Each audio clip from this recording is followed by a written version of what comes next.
following is a presentation of WLCN 96.3 FM and WLCNonline.com.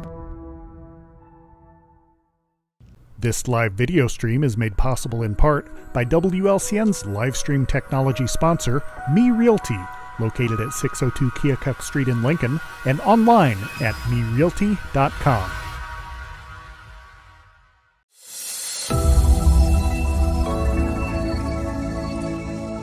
Hi, good morning, everyone. Thank you for tuning into Viewpoint on 96.3 FM, WLCN, broadcasting live here from the Radio Ranch out in the middle of Logan County. Today with us, we have the Atlanta Tourism Director, Scott McCoy. And Scott, welcome. Thank you so much for coming. Good morning. Appreciate it. Out here in the middle of the cornfields, you can hear them growing after that rain. Yes, you can. So, being from the area, all of us are here, and when we heard that Atlanta was hiring a tourism director, we all kind of scratched our heads, said, what are they doing? Why? It's Atlanta, Illinois. It's not Atlanta, Georgia. So why do we need a tourism director for Atlanta? It's a great question, and a lot of people do ask that question. What Atlanta has going for it with 66 and tourism, and there's other regional tourism, so the golf course, of course, is very popular and so forth. But with 66, they saw a need to tie in the marketing with all of the people who are coming through. So they had, tens of thousands of people every season coming through just to look at the Bunyan Giant, the big hot dog guy, right? Mm-hmm. Excuse me. And they were seeing this happen, and at first the town really wasn't thrilled to get that giant, if you can believe it, about 20 years ago.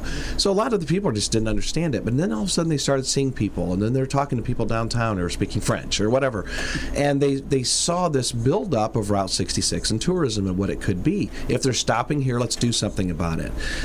The biggest misconception of tourism is that it's there to give people something to look at, take a picture of, and so forth.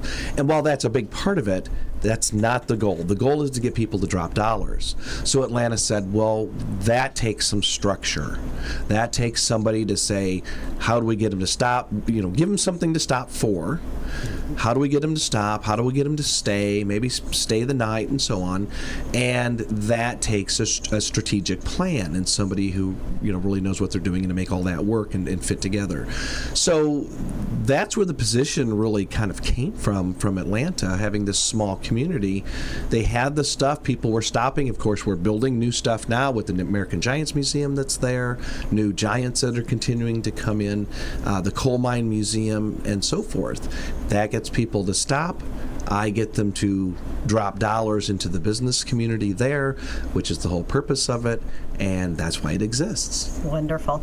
I do want to remind folks, you can call in at 217-648-5510 and ask any questions that you may have. So going forth from that, what type of growth have you seen in the past couple of years, from the growth from having one giant to the museum and to keep growing? What kind of growth is Atlanta Sure. So I've been there for a year, just past a year, a month or two ago. And the growth has been really pretty fantastic, even exceeded my expectations. And that's on several levels. It's obviously not just tourism, but, we have, new hairdressers that have come to town and new businesses, retail shops, all these type of things. And then another building that was vacant. Actually, we had almost a whole block that was vacant.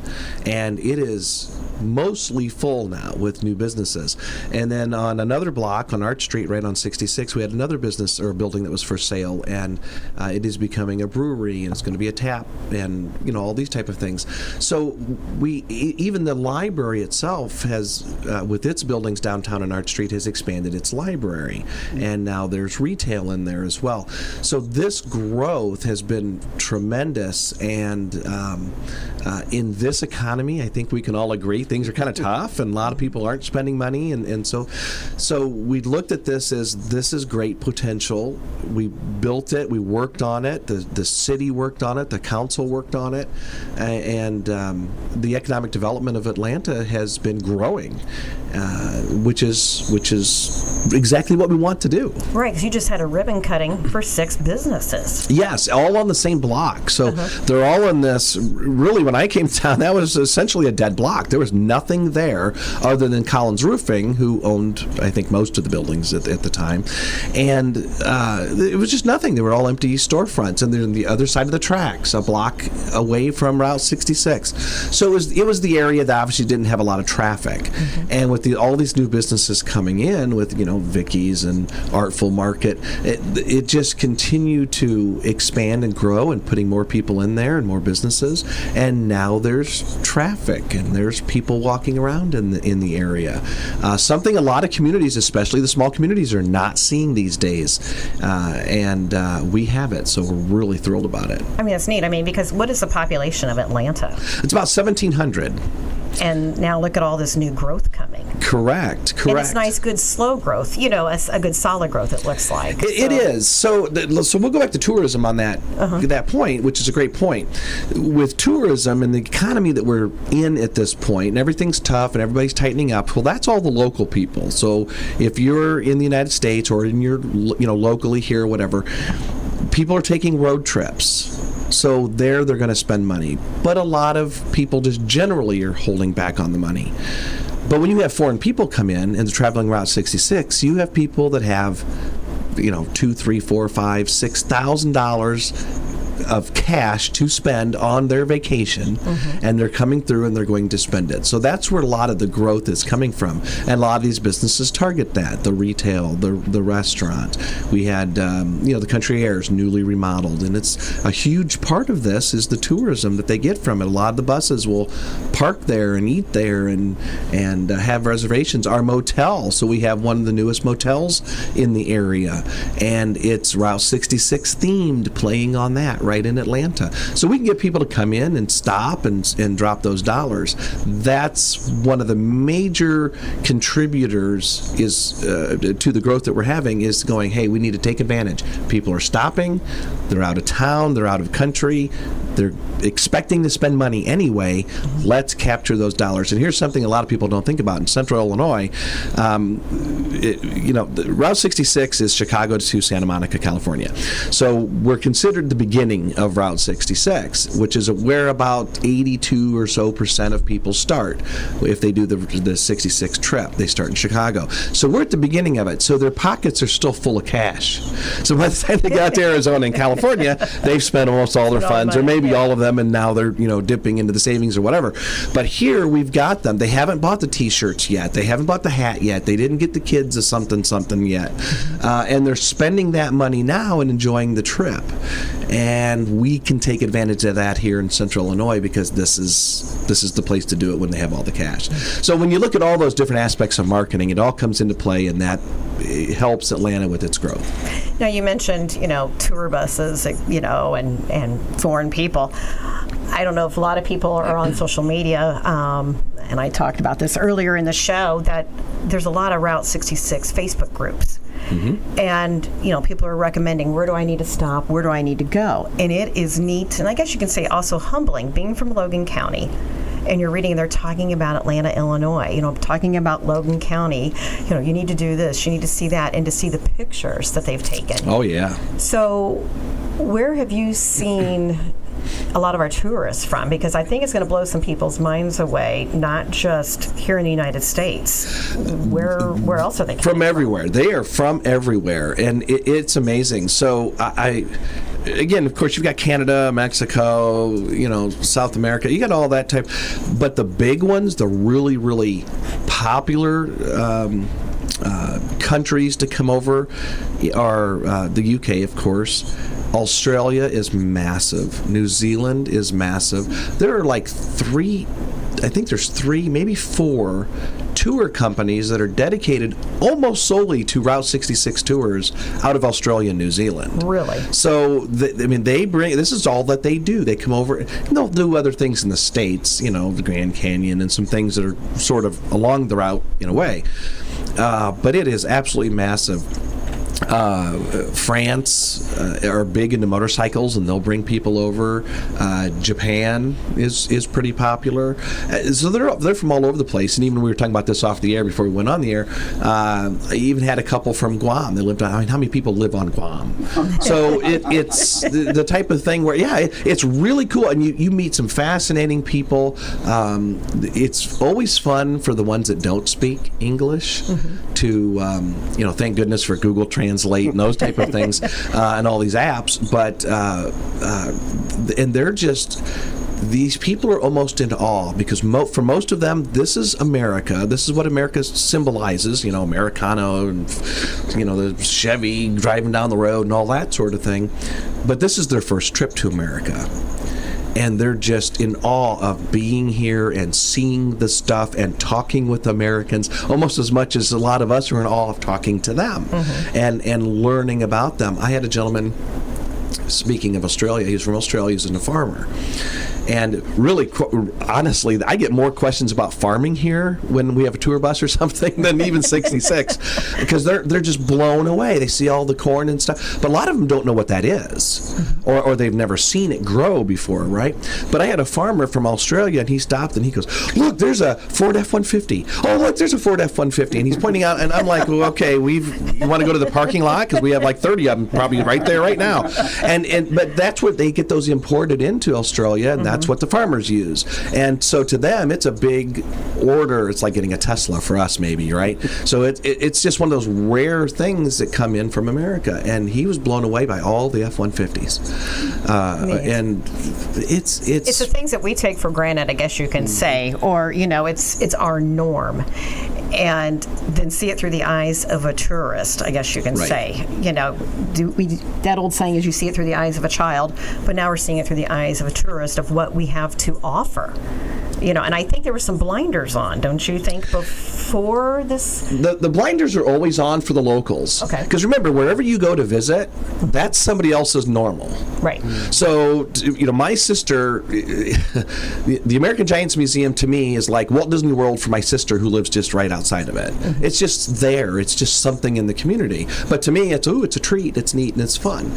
And that's what a local people do have the blinders on. They see it. They just don't get it. They don't understand it. Even I'm originally from Pontiac. We fought it there too with our 66 development.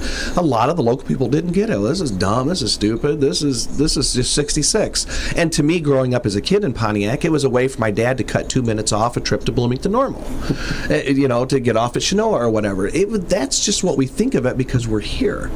But when you look at it from the outside and you really look at the numbers, the statistics, and understand the marketing and the potential of it, you take advantage of that. And then you can capture that, and it builds your community. And there's no better way to build the community. Again, coming from a elected official position, back in the day, I look at it like if I could build a community using local tax dollars from the local people, or I could use it from dollars being dropped from outside people coming into our community, I'll take their money first. Right. And then we'll build it from there. And so that's my focus tied in with the marketing of it. No, I mean, it's a nice revitalization, really. It is. For the whole community of Atlanta. So we mentioned the Giants Museum and the Giants. How many Giants are there right now in Atlanta for people to see? Okay, the American Giants Museum, there's 2 Giants currently standing. The first one that came in when we opened last season is a Snurd. So it's kind of a nerdy looking farmer type of guy looking type of thing, which fits great for Central Illinois in the middle of the cornfields. And so a few weeks ago, they had the grand opening, the ribbon cutting, and the Texaco Big Friend came in. Now, there's only 6 of those in existence. 300 were made by Texaco. They were all recalled because they'd fall over. They actually moved. They were mobiles. And they would fall over. People would get hurt or they'd get destroyed. So they decided to recall them. And they brought them all in and destroyed them. But 6 of them got squirreled away. owners, or they were already in storage or whatever. And several of them are out and about, but they're all kind of redecorated to look like something. The history of this is actually in the museum, and then there's only now one fully restored to its original condition and original paint, and that now stands at the American Giants Museum. So it's a one of a kind in the world, and it is a massive draw. There's a whole collection. We talk about 66 people, and we call them roadies. There's a whole group of people that are all about giants and roadside attractions of the giants, and they travel all over the place in the U.S. and Canada looking for these things and taking pictures. That's their thing. And boy, have we seen a ton of that group. Because he was just unveiled in May, was it, or June? Yeah, here, it's just I believe. right during we're having an unvailing here. That's correct. So that's when he went up, and it was the ribbon cutting, kind of a grand opening, even though we've been open for a season. But it was, and that's why it looks like a station, a 1960s Texaco gas station, is because that's what they stood in front of. So since he's sort of the big centerpiece giant, the museum's really about American Giants and International Fiberglass, which was the company that made these giants. That's really what, it's not a Texaco museum, which a lot of people think it is. And so it was really built to feature that big friend out in the front and make a big photo op of it. The giants in the back, which will be 5 back there when it's all done, so it'll be 6 on property, those will be other elements of International Fiberglass and would you like to share with us who else is coming then for Giants? Possibly. I know some, or at least that's on the slate that's coming. So I don't know if you want to reveal yet. Yeah, so an Indian and I believe the Uniroyal Big Gal will come in. But again, it's sort of hit and miss of what Joel has. Joel Baker is the one that owns all these, and they're on loan to the museum. So if one happens to be maybe sold out of his collection, then we won't get that one, and we'll get something else down the road. So, but we'll also keep it a little bit in suspense of everybody. You got to come and check it out when the new ones come in. Right. But they're really fascinating. Of course, they'll all be different. So, what's the history of the gentleman with the hot dog? Why did the town bring that in many years ago? Okay, so the Bunyan with an Mr. O, Bunyan, yes. not with an A. It's not a Paul Bunyan. It's a Bunyan with an O. It came from the hot dog stand in Cicero, Illinois. So the family was closing the business, and this was essentially captured by the 66 Association of Illinois. And they said, hey, if we can find a new place on 66, we want to keep it. It's a very similar situation to what Wilmington's going through when they lost they were going to lose their giant, the Gemini giant in Wilmington. So this giant was saved, and they went around. I believe John Weiss was a big, huge part of that with the Association Preservation Group. And Atlanta said, yeah, we'll take that. We've got a spot, kind of an open area here where there's no building anymore, and we could probably put it right there. And they did. And it was just sort of, knew the right people, had a right location, had a community willing to do it. And again, this is a place where a lot of communities don't want them because they just see them as a big eyesore. They don't get it or whatever. And it came to Atlanta, and that was, I believe that was 20 years ago, last year or so. And he's been there ever since. And of course, it's the story that we all know, that a lot of people in town didn't want it and thought it was an eyesore, and the typical stuff. And now it's just embraced because it is what draws people.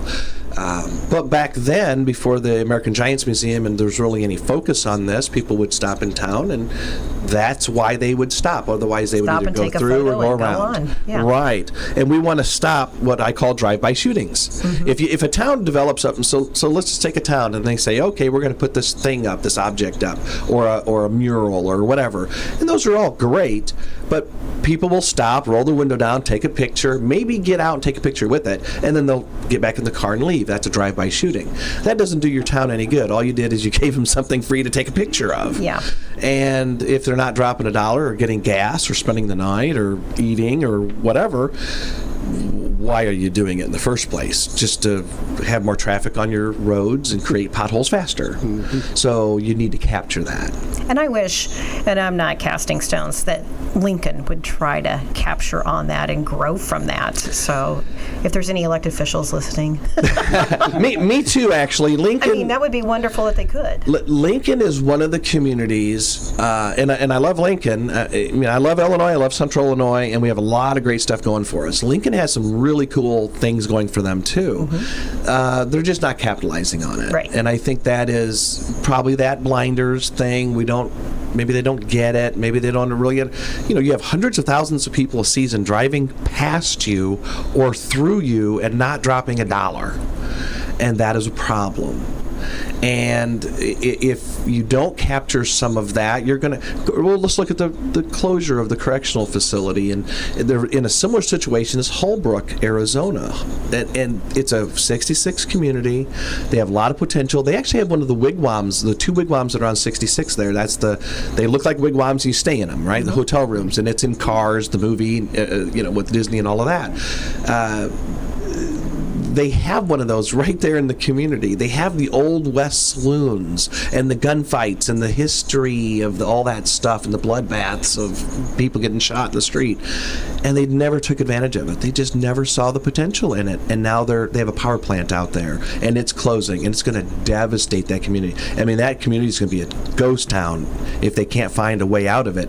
And if they would have been working on this over the years, that would have really helped. So 2 communities that I use in my talks that are tons and tons of potential. They just need to take advantage of it. Sure. And that's really kind of the difficult part. And I think it's one of the reasons that drew me to Atlanta and it drew Atlanta to me is I have the background in it with Pontiac in the development of all the 66 stuff there. Pontiac, nice community, great people. We had a lot of good potential and all this, but we weren't doing anything with 66. And then when all the 66 stuff was developed, and I was telling you off the air, we had nothing 66 in Pontiac. There's no historic 66 building like Lincoln has the mill. So we had nothing. And Pontiac was also 1.25 miles off our downtown. It's 1.25 miles off. 66 didn't go through downtown Pontiac ever. And so we had to make it all happen. And we made it happen. We're now the 3rd destination, Chicago, Springfield, Pontiac, for the entire state of Illinois, because it was created to be that. And we had a strategic plan to do it and put the money and had the will behind the council to do that and made it happen. A lot of potential. Right, and when I read on social media, there's pictures there of the covered wagon. Oh, we took our picture, and somebody's like, well, did you do, what else did you see? Where did you go? They don't say any more about Lincoln, and that is sad. And I, again, I'm just giving it kudos. Hopefully, rah-rah here, cheerleading. Hopefully somebody will do something about that, for Lincoln, as is you guys did it for Atlanta, Atlanta bucked the, why are we having this? And now look at this. You've got tourists from Japan, everywhere. I mean, coming and dropping dollars. And then you just had, a ribbon cutting for 6 businesses. Right, exactly. And as you continue to build that up, you look at the numbers. So it's pretty interesting. So we watch numbers of people coming in. How many, and we don't, the people who come into a museum, we can count. That's easy. They come in, they sign a guest book, you can write them down or whatever. But how many people are here outside of that? And it's amazing because I've been watching the downtown traffic that we've had here in Atlanta. We actually have more people stopping by the museum, the new museum, while it's not open than when it's open. So, and if it's not open, most of the businesses are not open. Right? So 7, 8 o'clock at night on a Sunday or whatever, I mean, nobody's open. That's just kind of the way it is. But we had 300 people come by Sunday. 300 people in town. So unless you're the Dairy Queen, which is great, or the gas station, which they're open, so hopefully they're dropping dollars there. But if you can't capture some of that, you're just missing it. In Atlanta, so I'm going to talk about myself a little bit here. So I produce an app. That's me personally. So it's different hat, right? But on my app, it's a 66 travel app that I gave you the card for earlier. Yeah. So I can actually track our travelers. So when they're navigating using my app, I can see where they're at, how long they spend at a particular place, and so forth, and the number of people that drive, around. Saying. talking about Lincoln, the people that drive and they'll stop at the covered wagon, but they won't even go in and look at the city hall that has the phone booth on the top. Right. It's not really 66 related, but it is promoted in a lot of 66 books and navigation things. But people just don't do it. Why are they not doing it? And so, how do you capture those type of things? But the number of the people that go through there and spend less than 10 minutes in Lincoln is massive. Yeah. But if you can get them to stop and spend 30 minutes, then they're going to drop a few dollars, buy a snow cone, a soda, whatever it's going to be. Mm-hmm. That's the whole strategy of it. So kind of circle back around why Atlanta has a tourism director. I have more people I live in Bloomington, so I have more people in my subdivision than Atlanta has. and it blows a lot of people's minds. Why? Because they understood what they could do with what they were given. Right. And they're taking advantage of that. And that's why it exists, and it's working. Mm-hmm. What new things do you see coming, or do you want to share with our listeners? It's coming to Atlanta there. Well, like I said, we have the new Giants coming in. I've been told that we have another new Giant outside of the museum that may be coming into one of the businesses there. So I'm trying to get some more information on that to see if that's really going to happen or not. I don't have very few details on it. And still some new businesses that are looking to come to town. So that's exciting as well. The new pub, the Midway, they purchased the Green Building, if you're familiar with downtown Atlanta. It's a green building right there on Arch Street, so they're going to have a brewery and a tap and a kind of a really unique atmosphere and setting there. So is that somebody local then? That's somebody local. It's Mattingly's, yeah. Okay, all righty. So, and another partner, some partners are theirs as well who are really into the brewing, and I don't know anything about that. I don't drink. But they showed me the stuff and kind of some of the plans, and that is going to be really cool to stop. And, that will be a neat thing. Yeah, and it'll be a draw. We've been working with them quite a bit because I think the focus, not to speak for them, but the focus they have it's a twofold focus. So they can take advantage of the tourism and offer that sort of. Right now they're open sort of as a museum and a little gift shop while they're remodeling and doing their stuff. But they've seen the potential for 66 and people coming in and buying this and getting a souvenir of that, and they're getting shirts and so forth. So they'll get that outside money, which is kind of a daytime thing because a lot of people don't just go and visit a tap during the day and sit and have a beer or whatever. So, but then the evening will be the regional. So that'll pull the locals and the regional people in for that, where then because tourism will kind of stop, it's dark, and then they'll continue on with. So they have a twofold marketing strategy of what that business can do, and so we're excited about that. So always fun things happening. That's neat. That is exciting. That is. A lot of changes at the golf course. The golf course has a lot of improvements over the last few years, and they continue to do that. Some new ones they're talking about now. So if you like golf, come down. I hear people. My father's basically a semi-professional golfer because he's got so much talent. I can't even. I trip on the golf course, and that's about all I can do. But he came down and played it, and he's like, it's one of the best 9-hole courses. Of course, to play 18, you play it twice. Yep. And it's just one of the best courses that he's ever been on that's been a 9. And he says it's even better than some of the full 18-hole courses that he plays. And he plays everywhere. And he's been to Augusta and Pebble Beach and all the big ones, too. No, it is a beautiful 9-hole course. It is a beautiful course, yeah. And a lot of fun, inexpensive, and I was actually talking to Randy, and some of them was like, hey, do we need to increase the numbers? What do we need? Because I'm the local, doing some of the other marketing stuff, things for the city too. And he's like, well, I don't know if we could take any more tee times. We're full. It's like, really? It's like, that's a good problem to have. So. Well, yes, and a tribute to that too. I mean, they were scratching their heads, locals were, when they said we're building a 9-hole course years ago.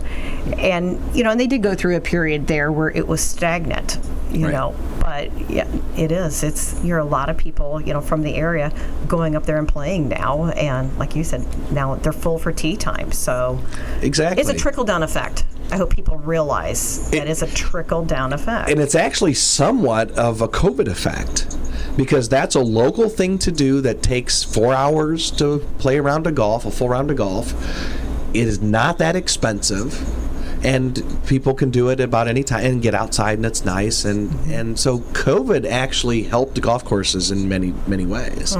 And it's just like ball diamonds too. The new Fitcham ball diamond fields. It was just dedicated and so forth in Atlanta, and it's just one of those outdoor activities. It's not an expensive activity, but it's fun, and it gets the kids out, and people enjoy it. Community involvement. Community involvement, exactly. So all of those are, Atlanta and the communities around here really have going for them. But I was amazed because, again, I'm not a golfer. Just makes me mad thinking about trying to golf because I have absolutely no talent whatsoever. My entire family golfs, and I don't. But what is it Mark Twain said? Golf is a good walk spoiled. There you go. Exactly. It's very aggravating to me because I'm a perfectionist. I want things to work, and that little ball does not want to go into that little hole. I can find the big holes, but there's usually water in those or sand. So it's just one of those other things that the community has going for it, and when the city took that over and made improvements, and they continue to make the improvements because it is popular, and it's a great thing for the community. Yeah. What questions did you have for him or anything? Just you were talking about how partnering and things working together, like, for example, the golf course. I know they just did a fundraiser to help benefit the Atlanta Christmas celebrations and some of the community activities, so people helping people once again. Right, exactly. So we had multiple community activities going on. So we have the tourism stuff now. We have the Christmas committee, and then there's the fall festival committee, and it was all kind of, while I participated in all of it because of tourism, they were still somewhat separate committees, even though some of the people shared, right, because it's a small community. And there was some talk over the off season of why don't we combine these and maybe make them work together, and we can benefit each other, and which makes a lot of sense. And the tourism, of course, helping it for what we can help with that. But those committees and those individuals really took it over and went, man, let's go. And now they're a big committee. And having the golf course participate and the fundraisers and it's what makes a small community and a place where people know each other, they want to work together with each other, they have fun, and it's essentially a family, which you miss out in the bigger communities. And you may have your neighborhood, but you don't really get together and have the downtown to do things and the golf course to do things, and you just don't do that. And Atlanta has that advantage, and they take advantage of that too. And it's kind of had wonderful. An example of that at your Giants opening. Weren't you missing a couple bolts, and then Mr. That happens every time. So that even happened at the first Snurd, when the Snurd went in and the Giant, the sign went in with the first Giant, and there were snafus like, oh, somebody mismeasured this, or there's a missing bolt there, or somebody forgot the Giant, whatever, and everybody just pitches in, and even the mayor, he went and grabbed his tools. Of course, he's a farmer boy or whatever, and he comes out with all these cool tools that makes us all grunt, all of us guys, oh, look at the tools, and everybody, and I had flashlights, and because it got dark, and I'm pulling out my flashlights, and and it was just a big community event. It's just not a contractor putting something in, and people got involved with it, and that's one of the reasons I said yes to coming down to Atlanta, because I've come from the smaller community. I enjoy that. I enjoy, I like people, most of them, and everybody. We all have some of those family members that we'd like to, whatever. But it's the type of community that I like being involved with. My wife loves it as well. She's actually the principal up in Lexington, so she went from a larger community to a smaller community because we enjoy that, and we like the people and the involvement with it. And that's where Atlanta really shines. It's welcoming. It is a welcoming community. And folks, if you're listening and are going to watch this later on our YouTube channel, please do stop by Atlanta, Illinois, because it is a nice hometown local community, really. So. And one other thing you had to do was kind of change or maybe not change the mindset, but at least kind of educate people that, hey, if folks are stopping here because it's Route 66, we should probably have some Route 66 type of merchandise and things. Don't you have an interesting story about a hat you owned that made it. Oh, yeah. Okay, so, right, all right. So thanks for reminding me that, yeah. Lloyd interesting did some story. digging. So anyway. That's okay. There's a lot to dig on my history, I'm sure. So last year, I had a tour bus come in, and I usually wear a hat 'cause it's sunny and, I don't want to comb my hair in the morning. So I put a hat on, and I greet him and so forth. So I greet them as they come in. They go around, they spend money, and then they get on the bus, and I say goodbye, take a selfie. And I had this really cool Route 66 hat on that I got from Arch Street Artisans in Atlanta. And this woman, I'm standing there talking with the bus tourism director, kind of just off the bus. This woman comes off, she goes, excuse me. Yeah, what can I do for you? She goes, where'd you get that hat? And I'm like, well, it's right here. There's hats at the shops here and shops over here. And she's like, well, my husband wants that hat. He likes that hat, the one you're wearing. Can I buy it from you? And I'm like, yes, it's available right here at the Arch Street. I'm sure there's one in there. She goes, no. He wants your hat. And I went, wait a minute. You want the hat like off the top of my head? She's like, yeah, we want your hat. And I'm like, why? It's all sweaty, and I'm sure my dog slept in it once somewhere at home. I mean, you don't want this hat. That's disgusting. And she goes, no. She goes, I'll give you $25 for it. I'm like, I paid $12. Right here, just in this door right next to us, you can go and get one. I'll go get it for you if you want. Which, by the way, I've done that for several people now. They hand me money, and I run in off a bus to go get somebody another souvenir. And they're like, no, he wants, because it's yours, and he wants your hat. And they must have, enjoyed my little, I got the typical jokes and that kind of stuff and whatever. And maybe I don't know. And he did. He put it on. He took it and he put it right on. That sweaty hat, I could not believe it. Where were they from? Do you remember? I don't remember. Probably Australia. Because they're crazy. But it's a fun story. Those are pretty neat things. The number of people that want to, they've seen me on YouTube or something, and they want me to sign their shirt or their hat and that sort of thing. So my guess is something along those lines that they knew. They saw me somewhere else. But it's fun. They're fun people. They're on vacation. They're having a good time.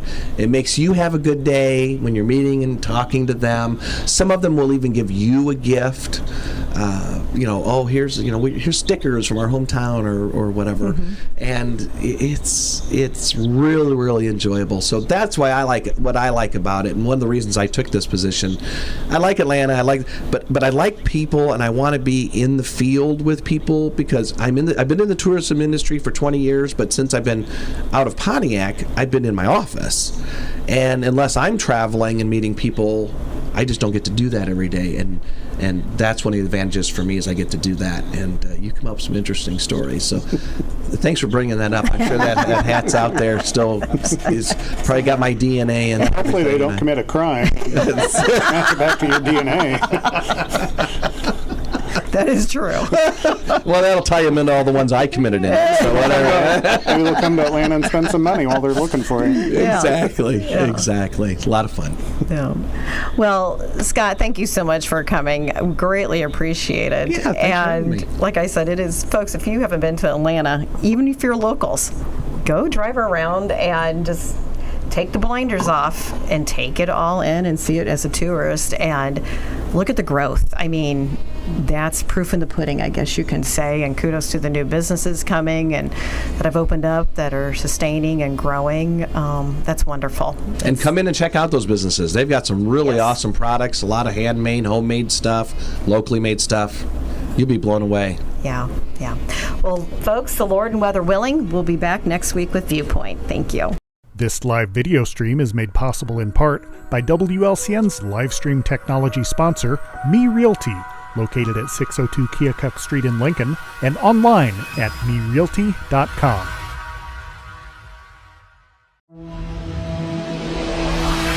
The preceding program is a presentation of WLCN 96.3 FM and WLCNonline.com.